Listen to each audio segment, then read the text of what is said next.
Hello, everybody. Welcome to the Buckeye Weekly Podcast. I am Tony Gerdeman, here as always with Tom Orr. Tom, how's it going? Tony, I don't mean to derail things right off the bat, but as longtime listeners will know, one of our fondest bowl time traditions is me attempting to drag you to minor bowl games located somewhere in the area of the usually significant bowl game that we're covering. Tony, we just confirmed before we hit record here that there is nothing planned for the afternoon or evening of the 27th of December. So, Tony, let me just throw two magical words out at you, sir. Birmingham Bowl. It is located just 2 short hours away from the Peach Bowl. We'll have interviews that morning, get all our interviews done, do all of our podcasts in the afternoon, head on over to Birmingham for a 6:45 p.m. Eastern kickoff, Tony, between the Coastal Carolina Chanticleers and the East Carolina Pirates, Tony. East Carolina versus Coastal Carolina. It is a rivalry as old as time. Who says no? Oh, I have a pretty good idea who says no, Tom. But first, is Grayson McCall, is he going to play, or is he done with Coastal Carolina? And is Jamie Chadwell also going to play, or is he done? Yeah, that's a good question. I'm going to guess that Grayson McCall is not going to play, but I will attempt to look that up while you figure out exactly, when you want to leave and all that kind of stuff. Because To Birmingham to Atlanta, have you... 2 hours straight across I-20. Could not be an easier drive if you tried. 2 hours and 16 minutes this time of day. Tom, I don't know. Now, if you can name... Coastal Carolina quarterback Grayson McCall to enter transfer portal will play in Birmingham Bowl, Tony. Tony, go to the Birmingham Bowl, you coward. I'm not even going to pretend to try and drag Kevin to this because there's no way Kevin will want to go, but Tony, do it. Do it. Tom, it. Live your life, Tony. Go to the Birmingham Bowl. Raise your hands right now so that you cannot type, and I can... No, both hands. Name one player on East Carolina. Lincoln Riley used to coach there. Jeff Blake. Jeff Blake, yes. I mean, Tony, this should be outstanding. East Carolina almost beat North Carolina State at the beginning of the year. That was, and probably should have. Like, this is also one of the most fun fan bases. Have you ever been to an East Carolina game before? Boy, I don't know. I would have to just go through all my memory banks. I can't say that I have, but I don't want to say for sure. It is a fan base that is one of the more raucous in FBS. And also, Coastal Carolina has the Dirty Myrtle thing going. I think that is going to be a tremendously fun game. Probably a tremendously fun tailgate. Not that we'll get to tailgate before it, but I think that's going to be a tremendously fun game. A lot of people wearing purple saying "arr" to each other, which is literally a thing that they do. So I'm just saying, go to the Birmingham Bowl, you coward. I might just suggest, does Marta go to Birmingham? I don't believe that Atlanta's public transit system goes into another state. No. Sounds so close, Tom. You make Birmingham sound so close. I wasn't sure. We'll talk about it. We can table this discussion for the next podcast when we talk about it some more. So tweet at Tony Gerdeman, hashtag go to the Birmingham Bowl, you coward. Do it. Do it right now.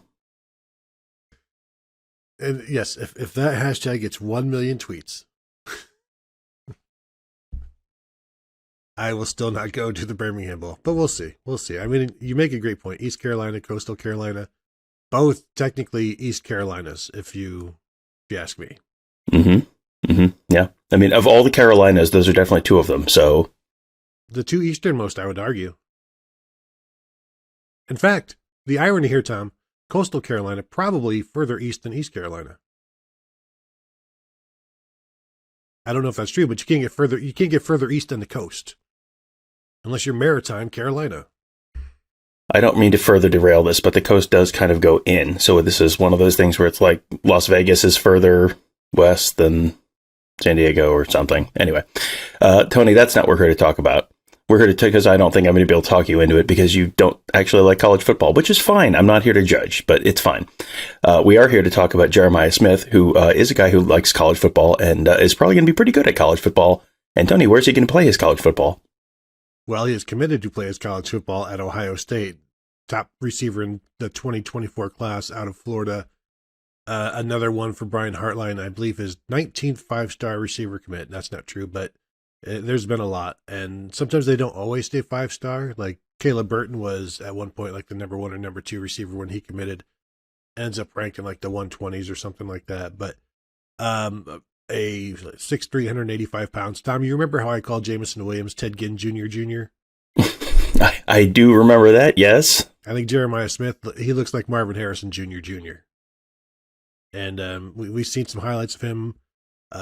He's fast, he's big, he can make tough catches, and he can run away from people. So this is, some people say, the best wide receiver recruit in Ohio State history. And they've been saying that for a little while now, expecting him to eventually be committed to Ohio State. And here he is. And it's time to celebrate. You get the number 1 quarterback in the 2024 class, the number 1 receiver in the 2024 class, maybe the number 1 interior offensive lineman in the 2024 class, depending on who you're asking. So a pretty good start so far. Yeah, pretty good start so far. And I have a guy who covers high school football in South Florida who will message me about players and just say, hey, keep an eye on this, or hey, this is a name to know.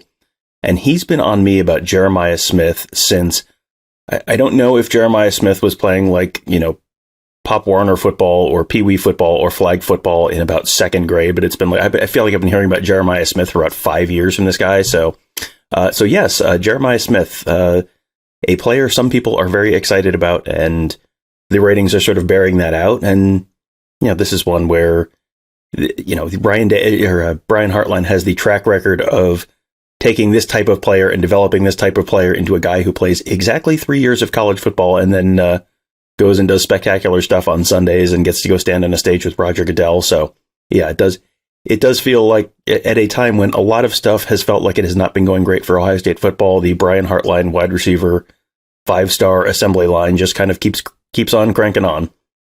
Yes, at a time when things don't seem to be going well for Ohio State as they prepare for the playoffs.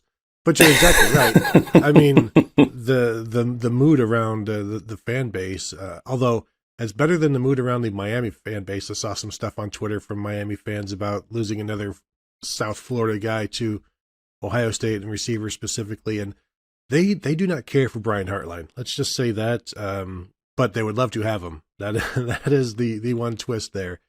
And he's like he's the enemy of the people, an enemy of the state down there in their little Boca Raton area. So good for Brian Hartline to continue to stick that needle that Ohio State and Jim Tressel initially plunged into the heart of the hurricane. And then Brian Hartline continues to do what his former head coach used to do. Yeah, I'm going to guess that the majority of extremely online Miami Twitter people are not actually Boca Raton residents. I'm going to guess they are living elsewhere in South Florida in the what used to be known as the state of Miami. But yes, other than that, flawless, no notes. By the way, I did look it up. Greenville, North Carolina is, in fact, substantially further east than Myrtle Beach due to the fact that it curves in. So There you go. Makes sense. Insert the old NBC, the more you know gif here. But still, the coast is technically further than... there's no way I can win that argument. Anyway, Tom, let's go to something that I can win. And no, not bold predictions, although I have won that. It's time for some listener questions. So let's go ahead and get this going. We've got a handful left that we want to knock out here this week. And so I think the best time to do that is now. Yes, and we will probably have, I'm going to guess we might get 2 more shows out of this and at least one more after this, because you guys were extremely generous with your questions, and thank you for that. First one today from @Isaac McIntyre. What is the hardest part of covering a loss as impartial media? Also, what is your least favorite part of covering a loss? That's the hardest part. I think the best part is maybe the post game in terms of the post game show, because it's upbeat, and so it can go and go and go. I think the hardest part, I don't even know if it's the hardest part, but dealing with the fans being upset, and then because those can also just go and go and go, and it's 2 different moods. But the job has to get done regardless. So I don't know that there's, I don't really have a least favorite versus most favorite or whatever, because the job is the job, and it's the same. It's just the mood of the post game show. I think that is the biggest difference for me. What about you? Yeah, I think my least favorite part of it is generally the player interviews are very sullen and very short, and you don't generally get a lot out of them. I go back to like the Iowa game in 2017, and they brought out like 2 players and Urban Meyer, and that was it. And you don't really get a whole lot of answers. And, Urban Meyer used to be, like borderline comatose after a loss, so you'd get nothing of any use out of him. So that was my least favorite part. It is the post-game shows do get rather feisty in the comments, which, I don't know what it says that you tend to get the most people after a loss. On those post-game shows where people just want to gripe and complain, and the wins, the wins barely merit notice, and the losses are everyone is there, and how many of those people who are there are Ohio State fans, and how many of those people there are Michigan fans or whoever who are also there to enjoy watching Ohio State fans cannibalize each other. So whatever. But yes, it is. Those are definitely very very lively and active post-game shows, which is, that's good. We would rather have lots of people there. I guess my most favorite part is right at the end of the game when lots of people are extremely engaged. And my least favorite part is 3 days afterwards, where everyone has, officially thrown themselves off the roof and is no longer engaged and interested in any way until they come back and win their next big game. Yeah, but you're absolutely right about the post-game interviews because, especially on the road, those can be short anyway. But when there's this aspect of you're basically almost invading upon teenagers' lowest moment, and there's that aspect of it. But this is also life in a big city, so you do it and you ask about it, and you get some really good answers, but you don't get them from a lot of people because the mood just isn't there. And some of them, they try to put on a good face and go about it and be professional about it, but it's still, players are much more, I think, open and honest after wins, and obviously much more willing to talk. So there's a craft to getting players to open up after losses, and sometimes you don't really have time to get into that. That you can't really like work your way up to it at times. A lot of the first question is, so what happened? What went wrong against Michigan? Why didn't you make that tackle? Because you don't have a lot of time, so you have to try to get your answers for whatever you're going to write or talk about. So the bluntness of it, I think, can be it could be more tactful with more time, but nobody wants to be there that long. Yeah, it's not really set up to do it that way, so you kind of deal with how it is set up and how you have to do it. So yeah, it's not ideal, but that's how it works. So don't lose. Now, there's some good advice that I know some college football coaches could have used a little while ago. Little late with that, Tony, but still good advice moving forward. Next one from @Tony_Lisa13. With the defense dotted with 4- and 5-star talent, what is preventing Ohio State from being dominant on that side of the ball? And I think that part of it is just the current state of the game of football. And the game of football right now with the RPOs and all that are set up to have the offenses be dominant. This is an offense heavy era of the sport. And until they start calling offensive linemen being 5 yards downfield on a pass play, then you are going to continue to have it be an offense heavy era of the sport. And, I think Ohio State's defense has been pretty good this year. Ohio State's defense entered the Michigan game, 8th in SP plus or something like that in terms of defense. They've been pretty good. And the Michigan game was really, if you listen to the interviews on Tuesday, you probably heard the phrase came down to just 5 big plays over and over and over and over again. And, if you take this is one of my least favorite things. If you take away all the plays where they gave up touchdowns, they would have had a shutout. Well, okay, great. But if you take away the 5 big plays, they played a really good game on defense. And the five big plays were, hey, a guy didn't shove a guy out of bounds when he should have. Hey, they had the backup nickel in there and he got turned around. Hey, one of the safeties tried to make too much of a play and tried to jump a route and got the ball thrown over his head. It's just like one guy doing one little thing, and then that added up to a bunch of really big plays. And we talked about that on yesterday's show, where it was just a bunch of guys trying to do too much, trying to be Superman, and just just do your job and, play your position, and you take a couple of those touchdowns off, and all of a sudden, boom, it's, you take one of those touchdowns away in the first half, and then they're not in a spot where they have to sell out to stop the run, and then you're not giving up the long runs in the fourth quarter. So, I don't think they were that far away from a dominant defensive performance against Michigan. How many rushing yards did they give up in the first half against Michigan? Like 1 or something like that. It was not much. So, yeah, the final score kind of belied a little bit what that game really was. But I don't think they are that far from being a dominant defense right now. Do you?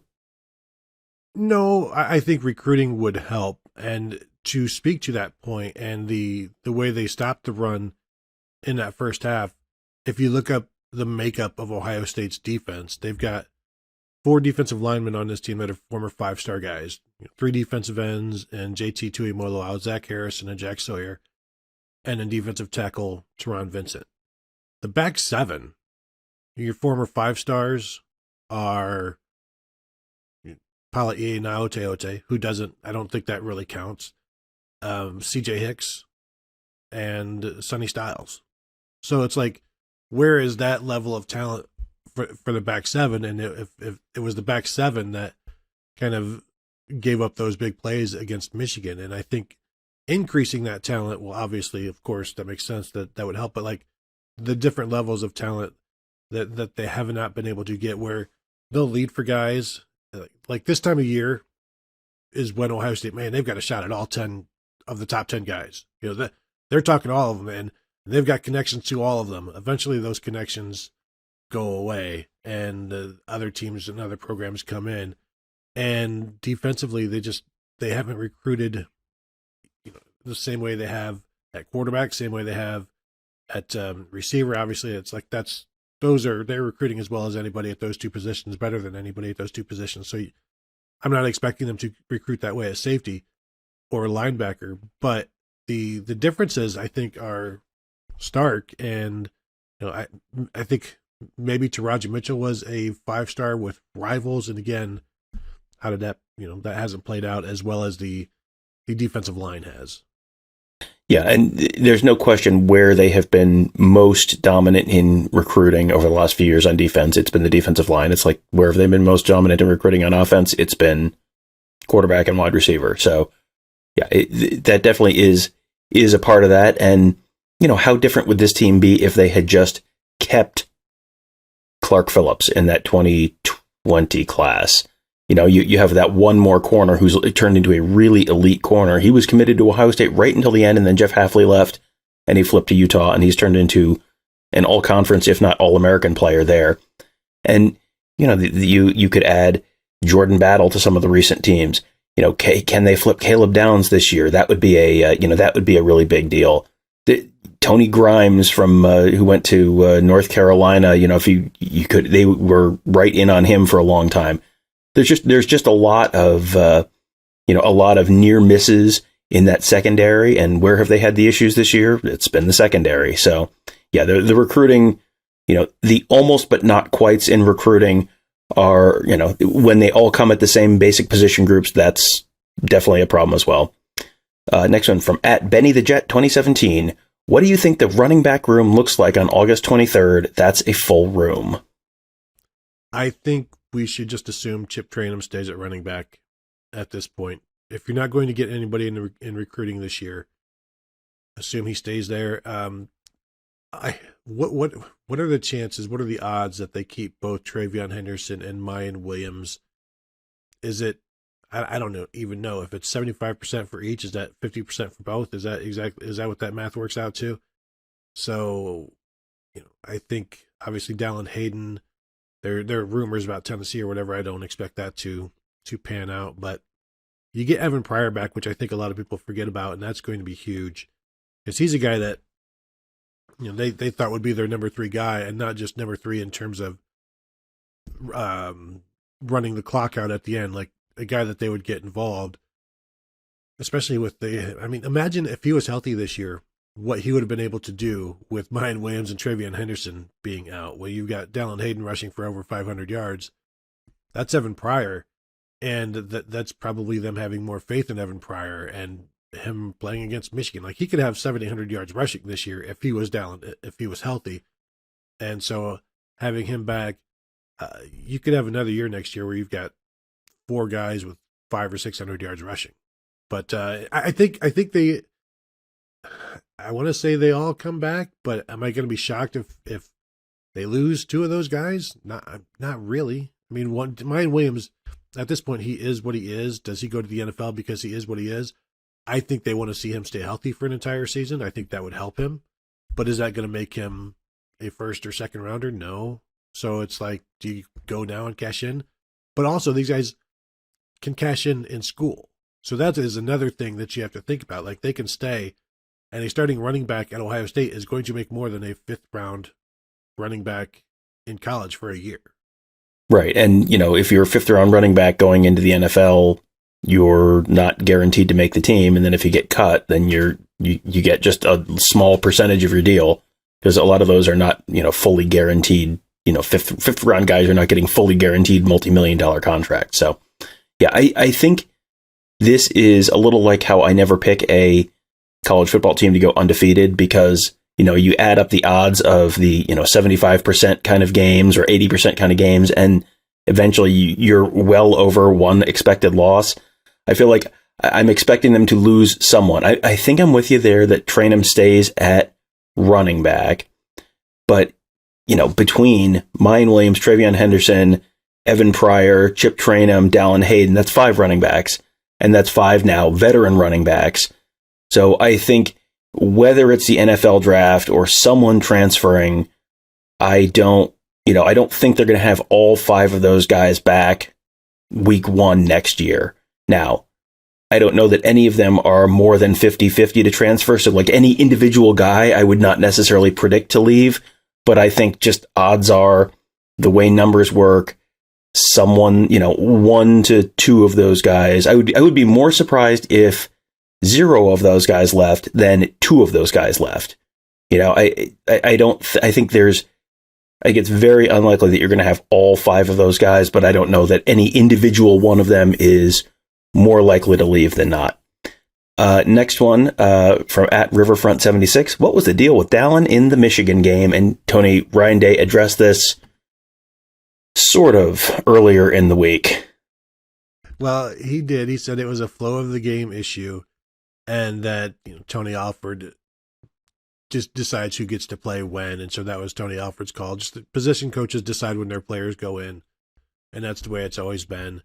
And so that was just a flow of the game thing, and it wasn't anything to do with ball security or anything like that. Just flow of the game, and that was Tony Alford's decision. And talking about it when Ryan Day was asked about it a couple times, he twice said that's Tony Alford's call, and so that's what that is. Now, you have people saying how he must be doing something wrong in practice to only get 2 carries in that game, and I don't know what that would be, because he plays pretty well in the game. I don't believe in gamers per se as guys that don't practice and then get to play in the games. Now, granted, they've been down with running backs, so there are times where Dallin Hayden has been playing by default, and I guess this time there's no need for him to play by default. But for as good as Chip Trainum played in that game, I think Dallin Hayden would have hit some of those and hit them quicker and hit them further.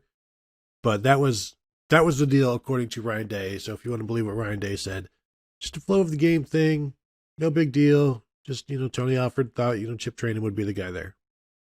Right, Ryan Day with the "Don't blame me, I voted for Kodos." That's but that has just sort of very consistently. That is not just like a one-off. No, that was Tony Alford's choice. That is just the rotation of guys at any given position always defaults to the position coach, which is why you see more defensive linemen rotating than, say, wide receivers, because Brian Hartline does it one way, Larry Johnson does it another way.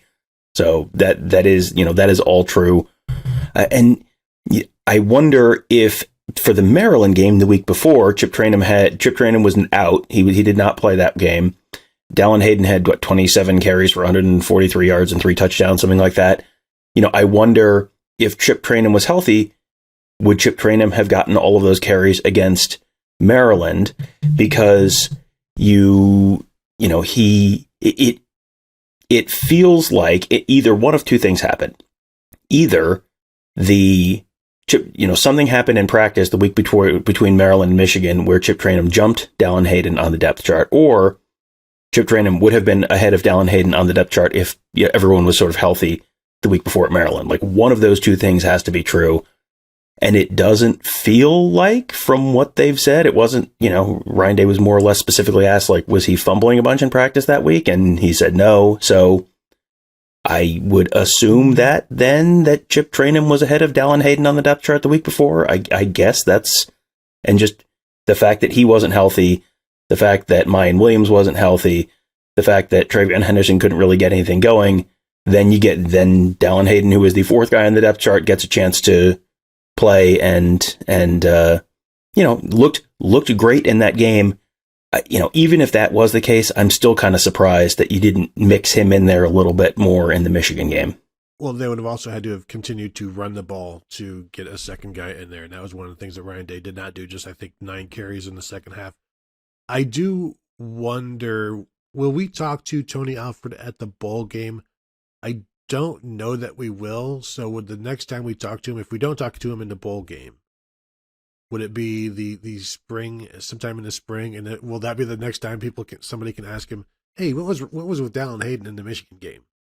Well, I'm just thinking back to the last time we had an actual honest to goodness media day at a bowl game, and that was the Fiesta Bowl in 2019. And I remember talking to Mike Yursich at that one. So that was, I think we might get all the assistants at those as well, but because we got at the Rose Bowl the year before, we got Alex Grinch. I remember talking to Alex Grinch about whether he was going to go, whether he was leaving to take the Oklahoma job.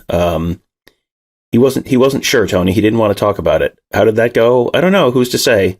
But yes, that was, and we talked to Taver Johnson about, did you expect to be back, and Greg Schiano and all those guys. So I think we might get to talk to all the assistants at the media days, assuming nothing has changed since 2019, which I don't know, world around me looks pretty much the same, right? Nothing big has happened since then. So yeah, should be fine. Should be the same. Nothing to report.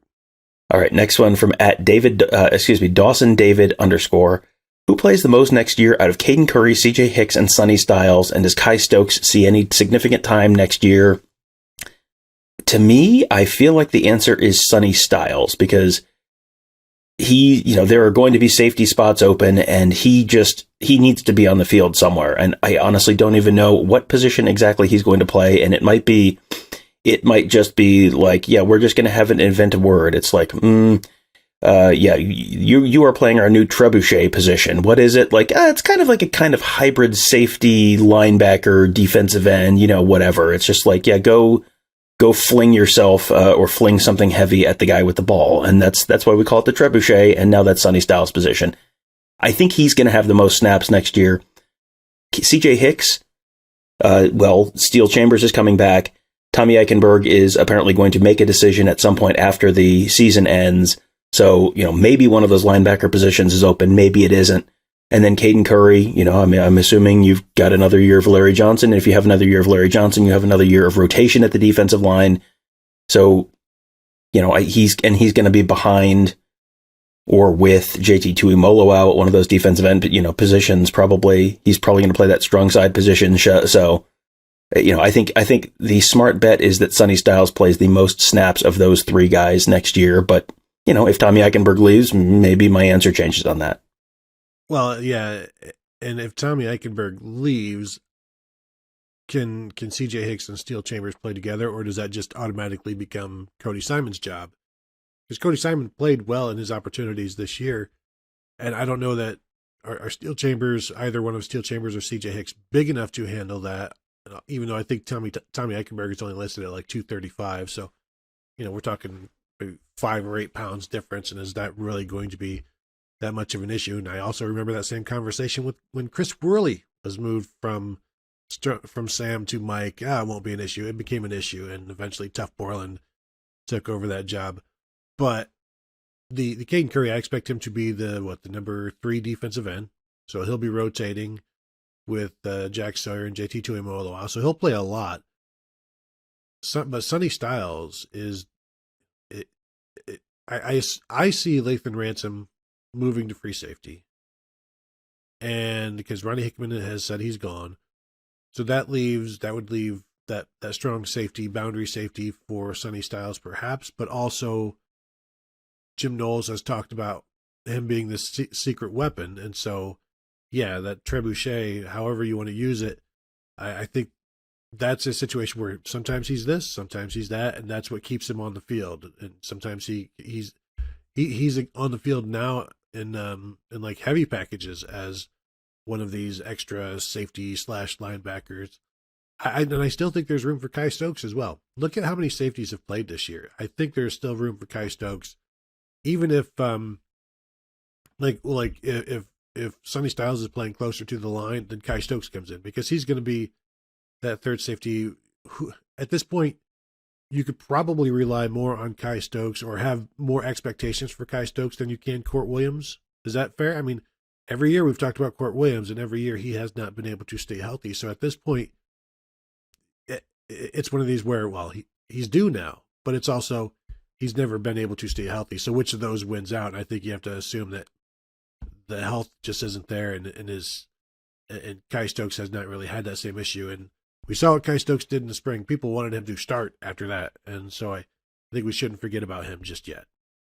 Yeah, and there are two separate lessons there. One is don't overreact to the spring game, and two is with Court Williams, I don't know. I mean, he's had health issues, but it hasn't been the same health issues. It's not he keeps pulling his hamstring. Sometimes it's lower body stuff. This time it's like an arm or it was shoulder, I think. Arm or shoulder. He set his arm in a sling for like 2 months, so it's I'm going to guess it's not an ankle thing, but I'm not a doctor. But so maybe he can stay healthy, but he still, when he has been healthy, he has not been stealing playing time away from the other guys there either. I don't feel like the only thing keeping him from starting this year was the shoulder injury. It feels like he was behind some of the other guys, and Kye Stokes you don't view Kye Stokes as a nickel, right? I mean, I think the Tanner McAllister position is maybe the most question mark one to me, in terms of, are they going to kick one of the young corners over there? Are they going to, is Cam Martinez going to be ready to play next year? That to me feels like one of the more open positions, and Sonny Styles, Kye Stokes, and Lathan Ransom are just kind of like, you smush them together and that covers two of your field and your boundary safety spot, right? Yeah, I do think Kye Stokes has perhaps the athleticism to do that. I wouldn't be surprised if he does get a look at nickel, but I think and maybe he becomes the best option when you look at the corners and what else they have. And it's like, well, he gives them everything they need, but he's not Tanner McAllister. And so I'm not sure. I thought maybe Jansen Dunn would get a look. Obviously, he's hit the portal because he's actually played in that slot before as that nickel, at least in practice. And I think we've seen Kye Stokes there once or twice in practice, but that's what I don't know that they won't be working on that in the ball practice at all, but they're gonna have to figure that out in the spring. And will they even look to the portal if they feel like they've got enough guys? I know they're looking to the portal for a cornerback, and maybe that leads to somebody else moving inside to that nickel, but still a lot to be determined. Yeah, and I have a feeling this will not be the last time we talk about the safety rotation for the 2023 Buckeyes. But yes, I do figure one way or the other, Kye Stokes is in there in that rotation somewhere. Last one from @71Grays. If CJ Stroud opted out to protect his health, would Buckeye Nation support him? Tony, your thoughts? Well, a lot of thoughts on this, a lot of ways to go in this. You have to think about all of the fans who have always supported him and all of the fans who have almost never supported him. And then they would all come together and absolutely not be thrilled with this. And no, if you were to opt out after being 0-2 against Michigan and then opt out for the playoffs, that would be, I can't even think of another player that would then be thrown into this outhouse type of thing. Like we don't even talk. We've shunned him. We don't even talk about him anymore. No, they would. Sure, you would have some, but the overwhelming, I think, belief would be like, we wasted 2 years on this guy, that sort of thing. Yeah, if he opted out if they had not made the playoff, if USC beats Utah and Ohio State's playing Clemson in the Orange Bowl, which is what it certainly sounded like was going to be the plan if it was chalk on championship weekend, then I think every Ohio State fan would have understood, like, yes, absolutely, that is what you do if you were a top 5-10 type NFL draft pick, is you opt out in that game. And frankly, if you're anywhere in the first round, and maybe even for some guys the second round, you're opting out of that type of bowl game. There really is not any precedent that I can think of a truly healthy player opting out of the college football playoff. And so that then becomes, if you were breaking new ground there, that then I think, I think any player who did that, if Stetson Bennett was like, you know what, I'm going to protect my NFL draft stock, people would probably have questions about what NFL draft stock, but also would have questions about, why are you doing this when you could win a national championship? Same thing for, if JJ McCarthy was a junior and JJ McCarthy opted out, I think people would have significant questions and issues with that, because then you're getting into the competitive integrity of the sport and, like, what are we all doing here? Like, if winning the championship isn't the ultimate goal here, then what are we all really doing here? So, a guy being hurt and opting out is one thing. A guy being healthy and opting out, I think, this is not really a CJ Stroud question. This is more just a guy who is healthy and still chooses to opt out of the college football playoff. I think that player is going to get a lot of crap. And, you talk to a bunch of NFL scouts. How would that go over with the NFL, scout community and front office community if a guy was like, no, I'm going to put myself in front of the team in a time when my team is chasing the championship? Well, and I think at quarterback, it would matter more than any other position, because the quarterback is the guy that you need when everything else is going poorly to be able to step up and lead the team. So I think that aspect of it makes it even more egregious. Like if it's a receiver and he opts out, but then he runs a 4.25, all is forgiven. That sort of thing. It's hard to all is forgiven with a quarterback when he's not going to wow you in any physical way, because he's a quarterback and that's not his job. But I also wonder if people are going to try to say that Jackson Smith and Jigba is the first of these, and just make that the assumption. Like this, everybody knows, because NFL scouts have said that he is healthy. But also, as I've tried to say, and we've said here before, NFL scouts are some of the most, they look for every single flaw, and that's how they view the world, and that's how they view players. And so they look for the negatives, and they are very cynical, and because they're paid to be cynical, that's how they have to view everything. And so that's how they view things. And so that's the information that you're going to get from them. But you have to understand that that's where the information is coming from. And so there's the jaundiced eye of the NFL scouting community that you always have to take with you take the jaundice, the grain of salt helps the jaundice. I don't know. I'm not a doctor, but is that scurvy? You need some vitamin C, something like that. Yes. So we've now made it official. Neither of us are doctors. Both of us are going to the Birmingham Bowl. What a show. Thank you guys all for joining us. It is truly cannot wait to go watch East Carolina and Coastal Carolina with Tony. I know you love college football, bud, and I just want to let you experience as much of it as possible. I feel so even dumber now, because obviously I'm from Ohio. I've been to Myrtle many times. And I know it's right there on the border, of course, and that's where everything is like sliding back inwards into the United States. And of course, the eastern portion of Carolina is way out there compared to the area where it touches South Carolina, also known as the border. So my apologies to all of our Carolinian listeners, and also our snowbirds that live in Ohio and go to Carolina to enjoy the 50-degree Decembers. So I want to thank you all for joining us. And as always, you can find us at BuckeyeHuddle.com. You can find us at YouTube.com/BuckeyeHuddle.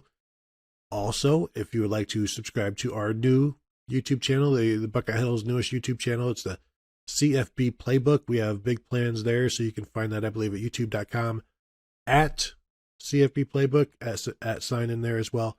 And so look for that now. Go ahead and subscribe to it. We're going to be cranking out some content there covering the entire world of college football. So look for that. I want to thank you all for joining us, and we'll talk to you guys later.